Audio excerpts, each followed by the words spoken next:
तो हेलो दोस्तों, स्वागत है आपका एक बहुत ही बेहतरीन सेशन के अंदर। आज के वीडियो में हम कवर करने जा रहे हैं क्लास 12 का चैप्टर 4 जिसका नाम है डिटर्मिनेंट।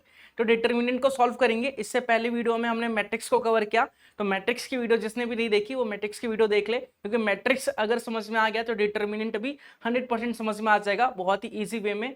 उम्मीद करता हूँ आप वीडियो को एंड तक देखेंगे, वीडियो को एंजॉय करेंगे, साथ ही कुछ नया सीखेंगे वीडियो से। तो चलिए स्टार्ट करते हैं इस चैप्टर को और इंट्रोड्यूस करवाते हैं इस चैप्टर से आपको कि क्या है इस चैप्टर में, कैसे की पॉइंट्स है, क्या क्या पढ़ना है, कैसे प्रॉब्लम्स को फेस करना है और सॉल्व करना है। तो चलिए स्टार्ट करते हैं चैप्टर को।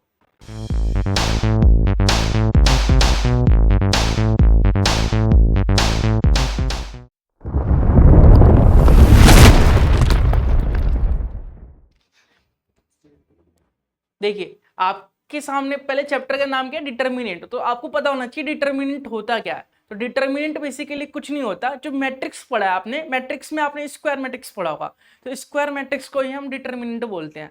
अब कई बच्चे पहली बार आए होंगे तो सोच रहे होंगे स्क्वायर मैट्रिक्स क्या होता है, मैट्रिक्स तो हमने पढ़ा ही नहीं है, स्क्वायर मैट्रिक्स क्या होता है। तो स्क्वायर मैट्रिक्स का मतलब होता है कि जहां रो और कॉलम इक्वल होता है, number of rows equal to number of columns.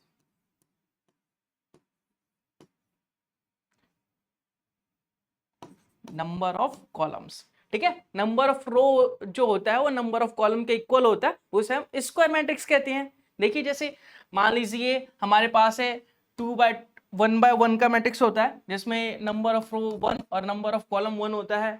2/2 का मैट्रिक्स होता है, 3/3 का हो गया, 4/4 का हो गया, 5/5 का हो गया, 6/6 का हो गया, एंड सो n/n का, ठीक है। तो हमें फर्क नहीं पड़ता, आई डोंट केयर कि मैट्रिक्स कितने ऑर्डर का है, 4/4 का है, 3/3 का है, 1/1 का है। बस हमें मैटर करता है कि वो मैट्रिक्स जो है स्क्वायर मैट्रिक्स होना चाहिए। तो स्क्वायर मैट्रिक्स का मतलब समझ चुके होंगे आप लोग कि क्या होता है स्क्वायर मैट्रिक्स, जिसमें नंबर ऑफ रो और नंबर ऑफ कॉलम इक्वल होता है, ठीक है। नंबर ऑफ रो और नंबर ऑफ कॉलम इक्वल होगा तो वो स्क्वायर मैट्रिक्स होगा, और स्क्वायर मैट्रिक्स को ही हम डिटर्मिनेंट कहते हैं। तो इतना क्लियर हो चुका होगा कि डिटर्मिनेंट क्या होता है। अब डिटर्मिनेंट से आप थोड़ा फेमिलियर हो चुके होंगे, फ्रेंडली हो चुके होंगे। तो चलिए आगे एक कंसेप्ट बढ़ते हैं। अब आपसे कोई भी पूछे कि डिटर्मिनेंट क्या होता है तो आप इजीली बता सकते हैं इसे, ठीक है। चलिए आगे देखते हैं। आपको अब बताया जाएगा कि 1/1 डिटर्मिनेंट जो होता है, ऑर्डर 1/1 हो, 1/2 हो, 3/3 हो, तो कैसे सॉल्व करेंगे, कैसे निकालेंगे डिटर्मिनेंट की वैल्यू, एलिमिनेट कैसे करेंगे। तो देखिए आपको कोई मैट्रिक्स दिया है, मान लीजिए मैट्रिक्स, आपके पास कोई मैट्रिक्स है जिसमें एलिमेंट जो है वो एक है, बस 1/1 का मतलब ही एक एलिमेंट होता है, एक एलिमेंट है। तो मैट्रिक्स जो मैट्रिक्स ए है उसके एलिमेंट्स क्या है, एक है, A1 है। तो डिटर्मिनेंट को हम दो ऐसे लाइन से डिनोट करते हैं, ठीक है।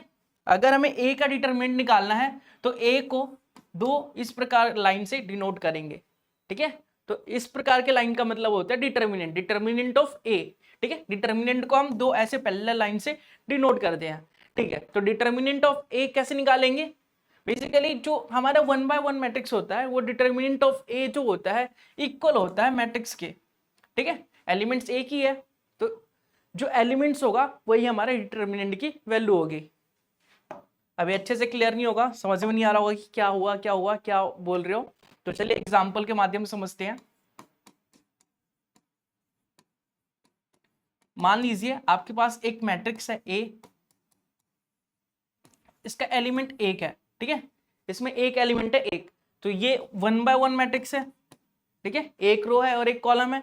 तो डिटर्मिनेंट की वैल्यू निकालनी होगी। डिटर्मिनेंट को हम दो पैरेलल लाइन से डिनोट करते हैं, और अंदर जो भी लिखा होता है तो उसे हम पढ़ते कैसे हैं, determinant of A, determinant of B, determinant of C. तो ये डिटर्मिनेंट ऑफ ए है, ए का डिटर्मिनेंट निकालना है। इसका मतलब क्या कि जब 1/1 मैट्रिक्स होगा तो जो एलिमेंट्स होगा मैट्रिक्स के अंदर वही हमारी डिटर्मिनेंट की वैल्यू होगी। जैसे यहाँ पे 1 है तो यहाँ पे 1 डिटर्मिनेंट्स की वैल्यू हो गई। अगर मान लीजिए आपको कोई एग्जांपल दिया है b equal to matrix b equal to 2, तो डिटर्मिनेंट ऑफ b कितना होगा, 2 हो जाएगा। तो मैट्रिक्स की जो वैल्यू होगी वही डिटर्मिनेंट की भी वैल्यू होगी 1/1 मैट्रिक्स के अंदर, ठीक है। जब स्क्वायर मैट्रिक्स 1/1 का हो तो डिटर्मिनेंट की जो वैल्यू हो, जो मैट्रिक्स की वैल्यू होगी वही डिटर्मिनेंट की हमारी वैल्यू कहलाती है। चलिए अब 2/2 मैट्रिक्स को देख लेते हैं कि 2/2 मैट्रिक्स हो तो किस प्रकार से हम उसे सॉल्व करेंगे या किस प्रकार से उसमें डिटर्मिनेंट की वैल्यू निकालेंगे। तो जब 2/2 मैट्रिक्स आता है तो वो भी इजी होता है। देखिए मैट्रिक्स लिख लेते हैं 2/2 का। ये आ गया हमारा फर्स्ट एलिमेंट, ये आ गया हमारा सेकंड एलिमेंट, ये हमारा थर्ड एलिमेंट और ये हमारा फोर्थ एलिमेंट। ठीक है, ये first row first column, first row second column, first row second row first column, second row second column. ठीक है, ऐसे डिनोट करते हैं मैट्रिक्स को। आप सभी को पता है मैट्रिक्स के एलिमेंट्स को ऐसे एक्सपेंड करते हैं, ऐसे डिनोट करते हैं। तो ये हो गया हमारा 2/2 मैट्रिक्स। क्या हो गया? 2/2 मैट्रिक्स। ठीक है, तो इसको कैसे सॉल्व करेंगे, इसमें डिटर्मिनेंट की वैल्यू कैसे निकालेंगे। तो मान लीजिए डिटर्मिनेंट ऑफ ए निकालना मुझे, तो मुझे क्या करना होगा कि जो यहाँ डायगोनल एलिमेंट्स है इसको मल्टीप्लाई करके आपस में माइनस कर दूंगा। जैसे A1 है, A11 है, उसको मैं मल्टीप्लाई करूंगा A22 से और बीच में माइनस कर दूंगा A21 A12। ठीक है, मैंने क्या किया, जो डायगोनल एलिमेंट्स है उनको आपस में मल्टीप्लाई किया और उनका डिफरेंस ले लिया। तो ऐसे 2/2 मैट्रिक्स को सॉल्व करते हैं। एग्जाम्पल से और अच्छे समझ में आएगा। देखिए कैसे, अगर हम एग्जाम्पल लेते हैं, हमारे पास है मान लीजिए एक मैट्रिक्स ए ले लेते हैं। मैट्रिक्स ए है हमारे पास 1 2 3 और 4। ठीक है, तो डिटर्मिनेंट ऑफ ए क्या होगा, डिटर्मिनेंट ऑफ ए निकालने के लिए पहले तो डिटर्मिनेंट ऑफ ए लिखेंगे, इसको बोलते हैं डिटर्मिनेंट ऑफ ए। अब निकालने के लिए मैंने बताया कि A1 को, फर्स्ट एलिमेंट को, जो डायगोनल एलिमेंट्स है उसे आपस में मल्टीप्लाई करके डिफरेंस लेना है। मतलब 1 को 4 से मल्टीप्लाई करना है और 3 को 2 से मल्टीप्लाई करना है और इनका डिफरेंस लेना है, मतलब माइनस करना है। तो 4 1 जा 4, 3 2 जा 6, तो यह आ जाएगा -2। मतलब डिटर्मिनेंट ऑफ ए आया हमारा -2। इसी प्रकार से सेकंड एग्जांपल देख लेते हैं। एग्जांपल नंबर सेकंड, मान लीजिए आपके पास कोई मैट्रिक्स बी दे रखा है, उसमें एलिमेंट है 4 9 5 6, या फिर बोल सकते हैं यहाँ पे 10 बोल देते हैं। तो यहाँ पे अगर हम डिटर्मिनेंट ऑफ बी निकालें, डिटर्मिनेंट ऑफ बी निकालें तो क्या करना है, जो डायगोनल एलिमेंट्स है उसे मल्टीप्लाई करके डिफरेंस लेना है। मतलब 4 को हम 10 से मल्टीप्लाई करेंगे और 5 को हम 9 से मल्टीप्लाई करेंगे और उनका डिफरेंस लेंगे। तो 4 को 10 से किया तो 40 आ गया, 9 को 5 से किया 45 आ गया। तो डिटर्मिनेंट ऑफ बी की वैल्यू -5 आ गई। तो आप लोग सोच रहे होंगे कि डिटर्मिनेंट ऑफ ए बी जो भी है वो माइनस में ही आएगा क्या। जरूरी नहीं है, मैंने अपनी मर्जी से वैल्यूज ली है, तो नेगेटिव आ रहा है पॉजिटिव भी आ सकता है, कोई दिक्कत वाली बात नहीं है। तो आपने अभी सीखा कि डिटर्मिनेंट ऑफ 1/1 डिटर्मिनेंट मैट्रिक्स होगा, अगर मैट्रिक्स 1/1 स्क्वायर मैट्रिक्स होगा तो कैसे डिटर्मिनेंट निकालते हैं, अगर 2/2 मैट्रिक्स होगा तो डिटर्मिनेंट कैसे निकालते हैं। अब 3/3 का देखते हैं। आपके सिलेबस में 3/3 तक का ही है, 4/4 नहीं पूछेगा आपसे। ठीक है, 3/3 इनफ होता है। तो 3/3 का भी देख लेते हैं। 3/3 के लिए क्या सॉल्व करेंगे, कैसे सॉल्व करेंगे, तो पहले स्टैंडर्ड फॉर्म देख लेते हैं। मान लीजिए आपके पास कोई मैट्रिक्स है ए और इसके एलिमेंट्स आपके पास A11 A12 A13 A21 A22 A23 A31 A32 A33। ये आपके पास कोई मैट्रिक्स है 3/3 का, जिसमें number of row equal to है नंबर ऑफ कॉलम के, मतलब स्क्वायर मैट्रिक्स है। तो 3/3 मैट्रिक्स को कैसे सॉल्व करेंगे, कैसे निकालेंगे डिटर्मिनेंट की वैल्यू, तो देखते हैं। पहले तो हम लिखेंगे डिटर्मिनेंट ऑफ ए। ठीक है, उसके बाद क्या करना है, आपको फर्स्ट रो के अकॉर्डिंग इसको सॉल्व करना है, एलिमिनेट करना है, फर्स्ट रो के अकॉर्डिंग एलिमिनेट करना है। अब ये याद रखिएगा कि जहां ये जो फर्स्ट रो है ना, जहां फर्स्ट रो है वहां पे अगर नंबर ऑफ रो और नंबर ऑफ कॉलम को प्लस करके ऑड नंबर आ रहा है तो नेगेटिव साइन लेंगे, इवन नंबर आ रहे हैं तो पॉजिटिव साइन लेंगे। कैसे, 1 + 1 को अगर प्लस करेंगे 2 आएगा तो यहाँ पॉजिटिव साइन लेंगे, 1 + 2 को प्लस करेंगे तो 3 आएगा तो नेगेटिव साइन लेंगे, 3 + 1 को करेंगे तो 4 आएगा, पॉजिटिव साइन लेंगे। ठीक है, तो जहां पे बस फर्स्ट रो में देखना होता है ये, और किसी में नहीं देखना होता, ठीक है। फर्स्ट रो के अकॉर्डिंग हम इसको एलिमिनेट कर रहे हैं, तो फर्स्ट रो में जो एलिमेंट्स है उसके साइन कैसे होंगे, तो वो नंबर ऑफ रो और नंबर ऑफ कॉलम पे डिपेंड करता है कि number of row plus number of column अगर ऑड है तो हमारा प्लस का साइन आएगा, नंबर ऑफ रो और नंबर ऑफ कॉलम अगर इवन है तो हमारा क्या आएगा, माइनस, ठीक है। चलिए इसे सॉल्व करते हैं। तो ये आ गया प्लस का, अगर इसके अकॉर्डिंग हम एलिमिनेट कर रहे हैं A11 फर्स्ट रो के अकॉर्डिंग, तो हम लिखेंगे पहले A11,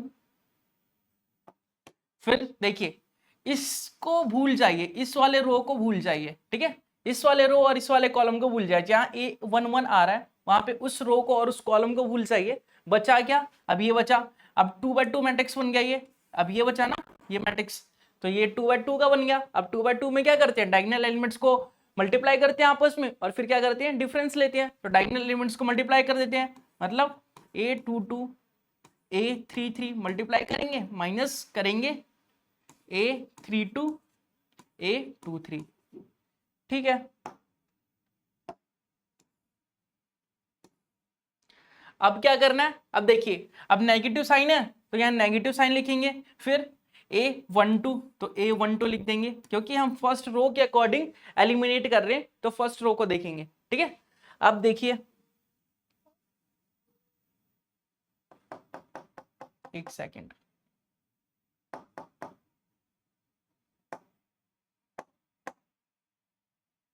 अब देखिए फर्स्ट रो के अकॉर्डिंग हम एलिमिनेट कर रहे हैं, तो ये जो फर्स्ट रो दिख रहा है आपको, इसमें A12 कहां आ रहा है, A12 जिस कॉलम में जिस रो में आ रहा है उसे एलिमिनेट करना है।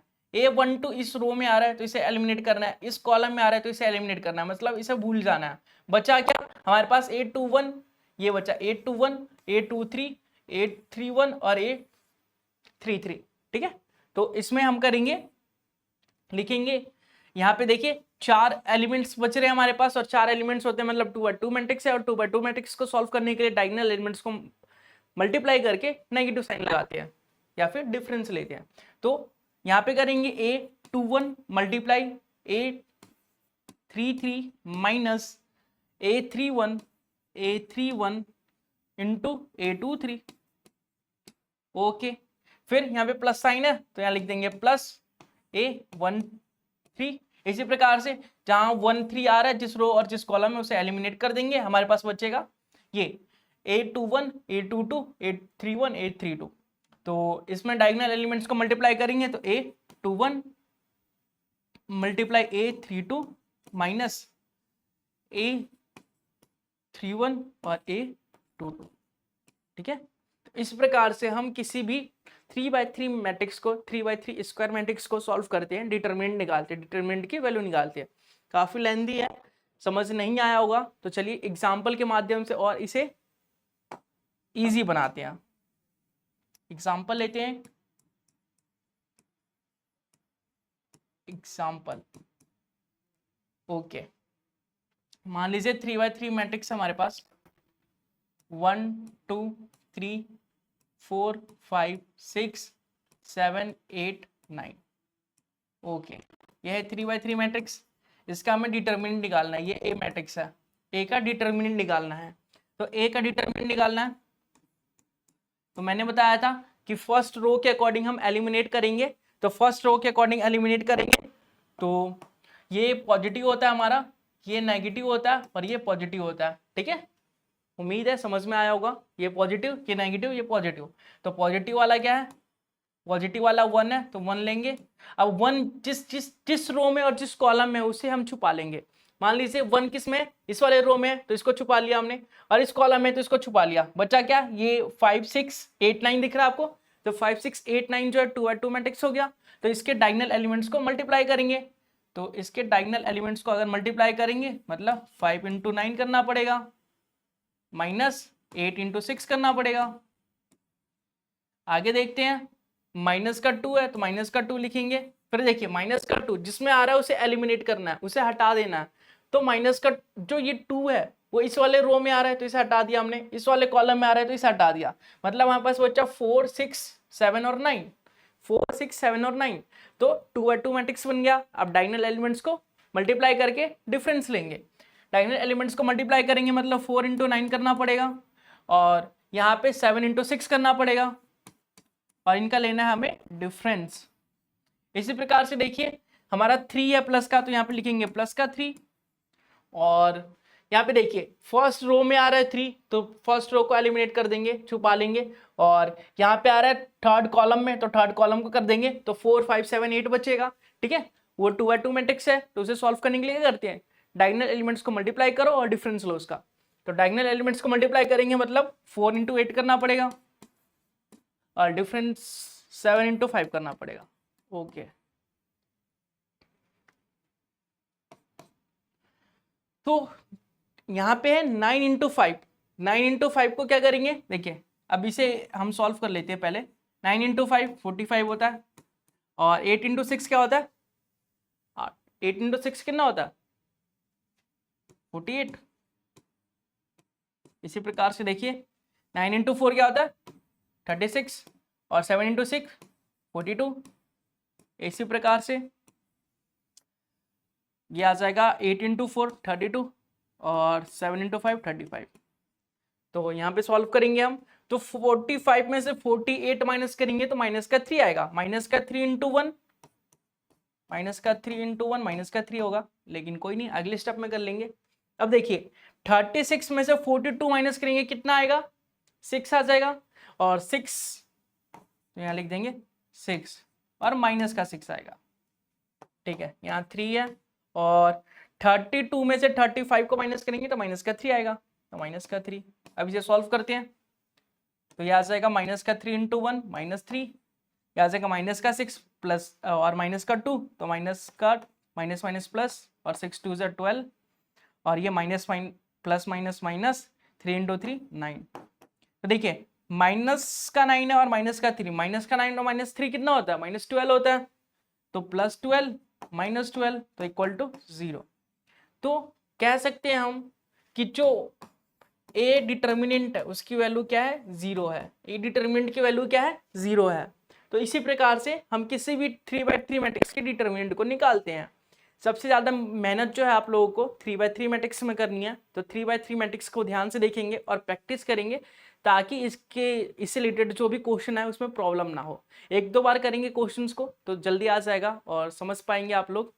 चलिए आगे बढ़ते हैं। इसकी कुछ प्रॉपर्टीज है हमारे पास डिटर्मिनेंट की, अगर उसे यूज करेंगे तो इजीली सॉल्व कर सकते हैं किसी भी डिटर्मिनेंट को। तो वो देख लेते हैं कौन कौन सी प्रॉपर्टीज है हमारे पास। पहली प्रॉपर्टी ये है कि अगर, ठीक है, अगर हम रो और कॉलम को इंटरचेंज करते हैं तो जो डिटर्मिनेंट है उसकी वैल्यू पे कोई इफेक्ट नहीं पड़ेगा। पहली प्रॉपर्टी कहती है, प्रॉपर्टी नंबर फर्स्ट कहती है हमारी कि अगर रो और कॉलम को इंटरचेंज कर दे, मान लीजिए m रो है और n कॉलम है, इसे अगर इंटरचेंज कर दे तो डिटर्मिनेंट पे कोई इफेक्ट नहीं पड़ेगा, हमारे ए डिटर्मिनेंट पे कोई इफेक्ट नहीं पड़ेगा। ठीक है, पहली प्रॉपर्टी बहुत ही सिंपल है, अगर रो और कॉलम को इंटरचेंज कर दे तो डिटरमिनेंट पे कोई फर्क नहीं पड़ेगा, डिटरमिनेंट की वैल्यू पे कोई फर्क नहीं पड़ेगा। दूसरी प्रॉपर्टी कहती है कि अगर दो रो को और दो कॉलम को इंटरचेंज कर दे तो डिटरमिनेंट की वैल्यू जो होगी वो नेगेटिव हो जाएगी। अगर दो रो और दो कॉलम को इंटरचेंज कर रहे हैं हम तो डिटरमिनेंट की वैल्यू नेगेटिव हो जाएगी, नेगेटिव साइन आ जाएगा। ठीक है, थर्ड प्रॉपर्टी कहती है कि अगर दो रो या दो कॉलम इक्वल है या आइडेंटिटी है तो डिटरमिनेंट की वैल्यू 0 होगी। दो रो या दो कॉलम इक्वल है या फिर उसकी वैल्यू 1 1 1 है तो डिटरमिनेंट की वैल्यू जो होगी वो 0 के बराबर होगी। ठीक है, फोर्थ प्रॉपर्टी क्या कहती है, प्रॉपर्टी फोर्थ कहती है कि, ठीक है, प्रॉपर्टी फोर्थ कहती है कि अगर डिटरमिनेंट में किसी भी कांस्टेंट के साथ मल्टीप्लाई करेंगे, अगर किसी रो में या किसी कॉलम में किसी कांस्टेंट के साथ मल्टीप्लाई करेंगे तो डिटरमिनेंट की जो वैल्यू होगी वो उसको भी k से मल्टीप्लाई करना होगा, किसी कांस्टेंट से मल्टीप्लाई करना होगा। मान लीजिए मेरे पास एक मैट्रिक्स है 2 4 3 5, ठीक है, ये मैट्रिक्स है।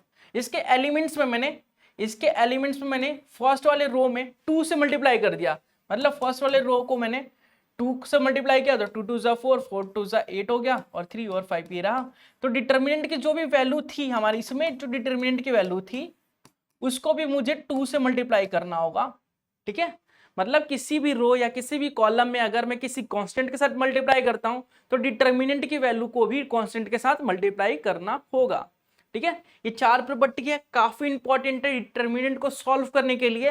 पहली प्रॉपर्टी क्या कहती है, किसी रो और कॉलम को अगर इंटरचेंज करते हैं तो डिटर्मिनेंट की वैल्यू पे कोई इफेक्ट नहीं पड़ता। सेकंड बोलता है कि अगर दो रो या दो कॉलम को इंटरचेंज करें तो नेगेटिव साइन आता है। थर्ड प्रॉपर्टी थी हमारी कि अगर किसी भी रो या किसी भी दो रो और दो कॉलम इक्वल होंगे या आइडेंटिटी होंगे तो डिटर्मिनेंट की वैल्यू 0 होगी। और फोर्थ प्रॉपर्टी कहती है कि किसी भी कांस्टेंट के साथ, किसी रो में किसी कांस्टेंट के साथ मल्टीप्लाई किया या किसी कॉलम में कांस्टेंट के साथ मल्टीप्लाई किया तो डिटर्मिनेंट की वैल्यू जो होगी वो भी कांस्टेंट के साथ मल्टीप्लाई होगी। तो यही था डिटर्मिनेंट की कहानी और यही थी डिटर्मिनेंट की जर्नी। तो उम्मीद करता हूँ डिटर्मिनेंट समझ में आया होगा। डिटर्मिनेंट में बस इतना ही, इसी सारे कंसेप्ट का यूज करके हम आने वाली प्रॉब्लम्स को सॉल्व करेंगे। उम्मीद करता हूँ वीडियो पसंद आई होगी, वीडियो को एंड तक देखा होगा, एंजॉय किया होगा, साथ ही कुछ नया सीखा होगा। अगर डिटर्मिनेंट आपको समझ में आता है तो चैनल को सब्सक्राइब करके वीडियो को लाइक कीजिए और कमेंट बॉक्स में अपना फीडबैक भी दीजिए ताकि हम और भी इंप्रूवमेंट कर सके और आपके अकॉर्डिंग कंटेंट को प्रोवाइड कर सके। मिलेंगे इसके अगले पार्ट में एक्सरसाइज 4.1 के साथ, तब तक के लिए बाय बाय, टेक केयर।